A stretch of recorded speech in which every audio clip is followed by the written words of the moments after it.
आणि चमकामध्ये आपल्या जीवनावश्यक ज्या ज्या गोष्टी आहेत की आपण प्रार्थनापूर्वकाने मागितलेल्या आहेत. म्हणून काळजीपूर्वक मंत्राकडे लक्ष द्या. तुम्ही भाग्यवान आहात की तुम्ही प्रत्येकाला संधी मिळालेली आणि जे ऐकतात ते भाग्यवान आहेत. कारण उपस्थिती महत्वाची आहे आणि ज्यांचे नाहीत त्यांच्यासाठी आपण करतो म्हणजे भाग्यवान. ही सगळ्यासाठी कल्याणकारक यज्ञ आहे.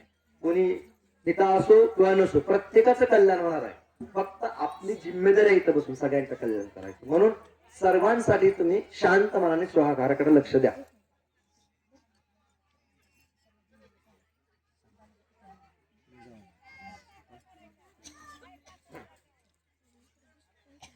हरि ओम.